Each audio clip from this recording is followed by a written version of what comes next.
بسم الله الرحمن الرحيم اللهم صل على سيدنا ومولانا محمد وعلى آله وصحبه وسلم. We wanted to make the second presentation as we planned earlier. We make one presentation which we divided into three parts. The first part we already made. This is the second part. And the second part concerns the definition, concept, and the philosophy of war.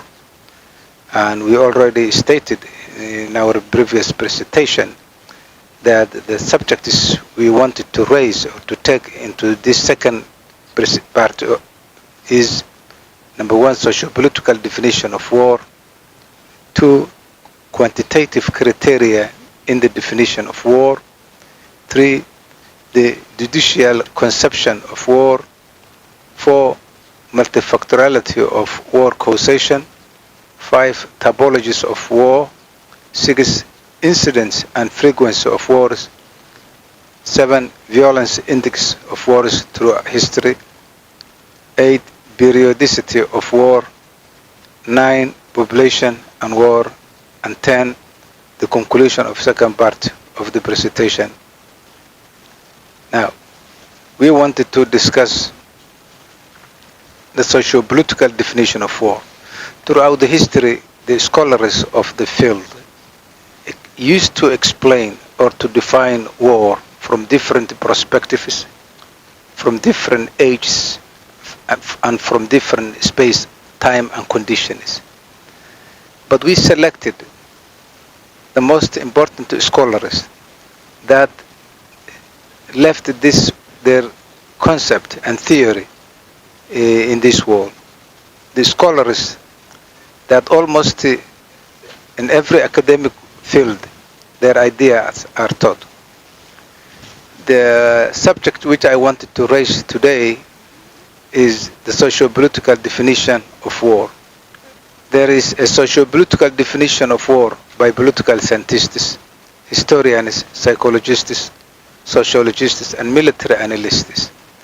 The school of political realism, for example, maintains that nation-states can only realize their national interest by demonstrating their willingness to fight and by making use of wars of various degree of magnitude as an instrument of national policy to achieve legitimate ends. That's, and I quote, Laurel 1977 and Nobel 1977. The great thinker and theoretician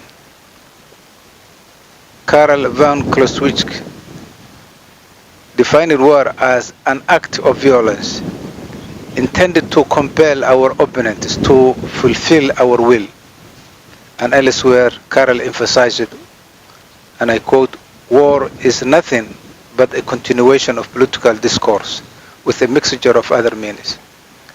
Most scholars in the 19th century and afterward, they agree with this. And this is, from political perspective, the most commonly accepted definition. War is nothing else but continuation of political discourse. And again, it said, war is the highest phenomena of political disagreement. So I think all these scholars, Karl Marx, John Omin, they all get this concept from Clausewitz. Sorel also, on the other hand, defined war as a political act by means of which states, unable to adjust a dispute regarding their obligations, rights, and interests, resort to armed force to decide which is the stronger and may therefore impose its will on the other. The scholar is defining war from the perspective of political side, because he defined war as a political act by means of which states, unable to adjust a dispute regarding their obligations, rights, and interests, resort to armed force to decide. So this is also the Karl Marx definition in other way, because when states fail to accommodate their interest, when they fail to negotiate diplomatically the issue of contention, then the result is going to be war with each other. So it's almost when Karl Marx was saying war is the highest phenomenon of political disagreement. And earlier when von Clausewitz said war is nothing else but continuation of political intercourse. And Sorel's now definition of war, saying war is a political act by means of which the states unable to adjust, that's very important, to adjust their dispute regarding their obligation, rights, interests, or whatsoever. They will resort to the war. Kelly, on the other hand, seems to favor a political definition of war himself too, and he writes, war is an armed contest between two or more sovereign institutions employing organized military force in pursuit of specific ends. In this definition, he did not include militia or ragtag groups, those who are disorganized but armed people. He did not include war. He said war must be an armed contest between two or more sovereign institutions employing organized military force. That means disciplined force, a force that taking orders from one place. Johnson, on the other hand, in 1935, defines war as an armed conflict between population groups, conceived of as organic units such as race or tribes, states or lesser geographic units, religious or political parties, economic class. This definition looks at the social aspect of war because it does not limit armed conflict to political units alone, as earlier scholars defined it. Let's also take now the quantitative criteria of the definition of war. Singer and Ismail in 1972 and Dutch and Singerhas 1973 call war any series of events that meets the following three criteria. This is quantitative aspect of the war. When we are defining war from quantitative criteria, it said, A, defining war from the side of size, and they said it results in at least 1,000 battle deaths, not counting therefore the indirect victims through famine, lack of shelter, disease, or hunger, or something like that. They defined war any battle in which the casualties are not less than 1,000 dead. Two, preparations. It has been prepared in advance and or is being maintained by a large-scale social organizations through such means as recruitment, training, development of troops, the acquisition, storage, distribution of arms, ammunition, and making specific war plans and the like. If there is no preparation, they are not calling wars. They call it incidents, upheavals. Wars must be something recruited, trained, deployed, the deployment of troops in a good position, then make storage of logistics, distribution of ammunition, public awareness. It should have all these things. Three, legitimation. It's been legitimized by an established government or quasi-government organization, so that large-scale killing is viewed not as a crime, but as a duty. So in terms of quantitative criteria of definition of war, they said war must possess three things.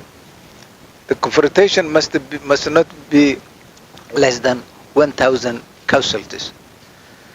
Two, there must be preparation for troop employment, logistics, and everything. Three, legitimation. The institutions that is taking wars must legitimize and explain their wars as a legitimate war. That's what every institution or what every government or state or sovereign do. Closely related, we have to look now the judicial conception of war. Closely related to a political definition of war is the judicial conception of war. Marquess de Oliver, for example, is quoted as declaring that war is a litigation or a suit between nations that defended their rights, in which force is the judge and the victory is the judicial award. Kelsen, for example, on the other hand, believes, according to the interpretation of war is neither a delicate a violation, nor a sanction legally approved. It's not illicit because war is not forbidden by any general international law. It followed thus that any state could war against any other state without violating any law. Obviously, no state would violate its own laws in going to war, and in the absence of international law forbidding war, there could be no question of it illicit. On the other hand, war cannot be a sanction either, since there is no international law authorizing war. While every state authorizes its own wars and condemns its enemies, this hardly constitutes a legal state of affairs. War is thus beyond any legal praise or blame. The other position held that there was a general international law forbidding war on principle, except where an illegal act or illicit had been committed. On this account, war is neither blameworthy because it's a illicit, or praiseworthy because it's not a sanction. In summing up this matter of a legal definition of war, Grob, 1949, concluded that there can be no such notion as war in a legal sense. And Wells, for example, in 1967 added, if there were some senses in the expression of legal war, the existence of some international body would assign the criterion for legality would at the same time make the expression odious or contradictory. Number 5, we wanted to discuss now multifactoriality of the war causations. As we stated earlier, war is a complex social phenomenon that there is no single explanation of its causes, preventions, and its definitions. And this is supporting that, saying multifactoriality of war causation.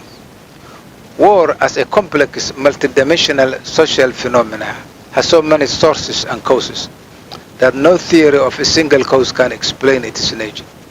One cannot find a single necessary condition and a single sufficient condition.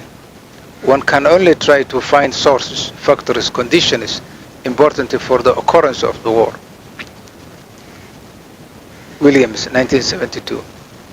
Every war is fought for more than one motive, spurious or real, appreciated or unrealized. Taney and Hyde.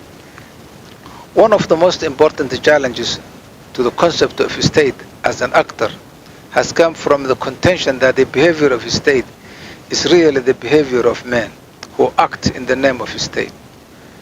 Those who have power may not represent the national interest, but rather the interests of those groups whose views the decision makers consider relevant.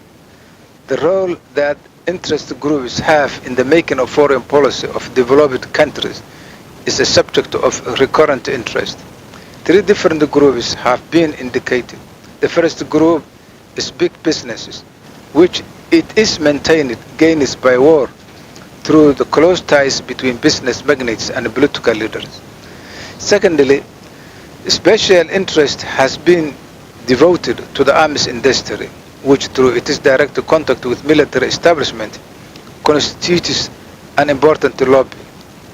The literature concerning the activity of merchants of death or the military industrial complex, as this combination is called, is quite large. Finally, in some analysis, those who carry out the foreign policy are mentioned as having many opportunities to influence it and as being liable to act in the interest of ruling class.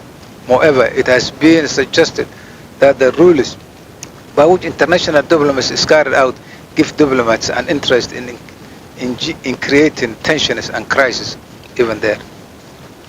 They explain it here that multifactoriality of the causation of the war. And one of the interesting things is the impact that the lobbying groups has on the decision making and thinking. For example, the big interest groups, the army industry, the diplomats, the important diplomats, all this play a great role in creating wars. Typology of war, number 6.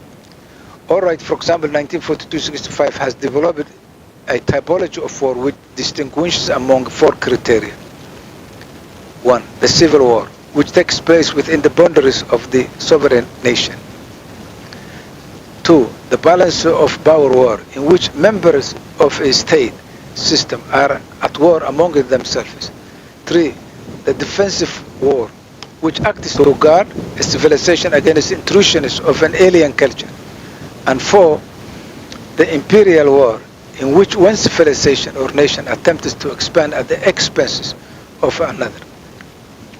Leonard, for example, in 1968, introduces somewhat different perspective in his treatment of war.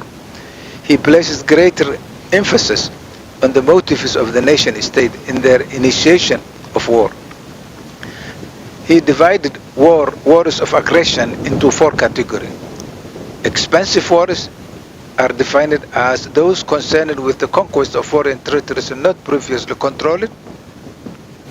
The Japanese invasions of Manchuria and China is an example of this type, as are the German and Soviet invasion of various European countries in the interwar period. 2. Irredentist wars are, according to the Lugard, directed against territories inhabited mainly by people of the same race as the conquerors. The Nazi occupation of Austria, the Sudetenland land belongs in this category also. C. The strategic wars. As a 3rd category may be motivated by desire on the part of the nation to enhance its logistic and military position vis-a-vis some real or imaginary threat. Soviet invasion of Finland in 1939 might have been included by such a perceived threat. Finally, Lugard spoke coercive wars as those wars which entail the placing of the constraints on the operations of the sovereign government. An example of this type provided by Lugard is Soviet repression of the Hungarian uprising in 1956. Also see contrast in 1979-1990 Nicaragua by US force. So Lugard in general divided wars of aggression, the expansive wars, the irredentist wars, the strategic wars, and coercive wars. They did not divide the types of wars according to the numbers, but they grouped it according to their causes or intentions. The incidence of war. The incidence and the frequency of wars. In modern civilization since 1500, for example, theoretician Q. Wright found that there have been at least 284 wars and some 3,000 battles. He defined battle as involving more than 1,000 casualties on land and more than 500 at sea. A war was a hostile encounter which involved more than 50,000 travelers, or which was legally declared as war. There have probably been over 250,000 such hostile encounters in the civilized world since the year 1500, an average of 500 a year. Finally, there are signs that war has recently become more common. Grievous, for example, 1962 has accounted no less than 14,542 wars in the period of 3,600 before Christ to 1962. According to Kendall, 116 wars, both international and internal, have occurred since World War II, involving 81 states. Approximately 25 million people were killed in those wars. Violence index of the war is another way to measure the atrocities and the effects of war in the society and humanity as a whole. The violence index, or the intensity of wars, shows that even before World War II, violence was more than 25 times greater in this century than the last. It was more than 150 times greater than in the 12th century. Battles are becoming much larger, as their names reveal. They were once called after the bridges or the towns where they took place. By the time of the First World War, they were named after the rivers, the battles of Somme or the region, the battles of Cambrai. By the Second World War, they were called after countries or oceans, the Battle of Britain, the Battle of France, or the Battle of the Atlantic. The trend appears to lead inevitably to the nuclear war that could be the Battle of Globe, Clark said also. Also, Kinder, discovered how quickly violence was escalating. This is indicating that humanity needs to have a solution. When you look at the index of war, the violence index of war, humanity has no alternative but to face the reality of the war and come up with a solution. That's my explanation. How far? Nearly 90. So far, nearly 90 people out of every 1,000 have been killed as a direct result of war in this century, compared to only 15 in the last. The number of people involved in the increasing number of battles is also getting much larger. The battles themselves last much longer than they used to. Since the Second World War, about 20 million men have been under arms, roughly 7 out of every 1,000, and this excludes the huge numbers of people employed in war industry of various kinds. In the 17th century Europe, only 3 in every 1,000 were under arms. This is very terrible. For example, in other way, if I put this way, for example, the violence index of the war, or as some scholars did. For example, in the Napoleonic era, 1790, 1815, the average deaths per day was 233. The Crimean War of 1854 and 1856, the average death per day was 1,075. The Balkan Wars of 1912, 1913, the average death per day was 1,941. The World War I, 1914, 1918, the average death per day was 5,418. The World War II, 1939, 1945, the average death of World War II per day, 7,738, and Hiroshima on August 6, 1945, 80,000 people perished one time. This violence index is indicating how serious war is to the existence of humanity, and how it's very urgent to address this issue. Periodicity of the war. Another strange phenomenon war has is this one, as many scholars said. They said it has a period. Every period, when certain time elapses, there should be a war. For example, Tchaikovsky, in 1923, a Russian astronomer and psychologist, published what he called an index of mass human excitability. His information was collected from 72 countries and covered the period of 512 Christian to 1922. His principal conclusion was that humans behave excitedly and violently in waves which break upon society 9 times every century. Each wave, he claimed, lasted 11.1 years and reached its peak 1 year before the time of climax of sunspot activity. Wheeler, an American psychologist, followed up the similar study in 1943. His conclusions were no less startling. Civil wars, according to him, occurred in waves with a 170 years period. Every third wave was more severe than the other two, given a cycle of drastic civil violence every 510 years, which also occurred every 170 years. Alright, for example, beliefs also found cycles in human society. Tabulations of the dates at which battle honors have been given to British regiments show a remarkable 50-year fluctuation in the frequency of such battles. He found similar evidence from other battles and in other casualties rate in England, France, United States. His 50-year cycle attributes to the passage of 2 generations. The first is thought to regard war as undesirable, and the second believes it to be romantic. Denton and Phillips, they have this opinion. In 1968, tested both the Richardson and the Q data for the period of 480 to 1900. For evidence of short-term and longer-term fluctuations in war and peace, they found a regular upsurge of violence every 25 years, on average of about 20 years before 1680 and 30 years after this day, and also more extended fluctuation every 80 and 100 years. They also explain shorter cycles as generation effect. Population and war. In cartel, war, population density and urbanization are highly intercorrelated with the dimension of social stress. has, for example, in 1965 concluded that the stress within overcrowded cities bears more relation to the international conflict than the stress associated with life in a densely settled farms.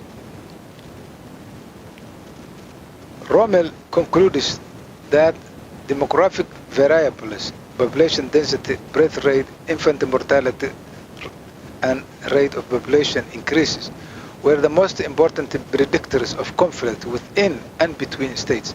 There is a correlation between the degree of foreign conflict and the population density. They mean when the population density is high, that country should seek another space or another resources to satisfy the needs or to cover the needs of this population. So they said the population density and population growth has a relation in the causation of war. Singer, on the other hand, finds no significant association between a nation's growth rate in population or density and its war prognoses. In his study of 93 international wars during the period of 1816-1965, generally an increase in population must bring about increased demands for resources and a greater level of technological development before lateral pressures, competition, and crisis are likely to lead to a violent conflict. However, there is no defined evidence that overpopulation or density per se leads to war. Many densely populated areas in the world have been highly stable, and many states in Latin America and Africa with low population densities have been highly unstable. Werner, 1972. However, the surge for raw materials and the market has often been a prominent cause of international conflict. We have covered the first presentation, and now we covered the second presentation, the introduction to the socio-political definition of war, the quantitative criteria of definition of war. We also covered the judicial conception of war. In this second presentation, we also covered multifactoriality of war causation. We also covered typologies of war. We also covered incident and frequency of war. We also covered in this second presentation violence index. We also covered periodicity of war. And lastly, we covered population and war. We will also cover in the third presentation the military strategy. We will go deep into the battle itself, the strategy, the levels, the organizational, the art of war, the tactics. We will go in deep into this third and the last presentation. In the meantime, thank you very much and welcome.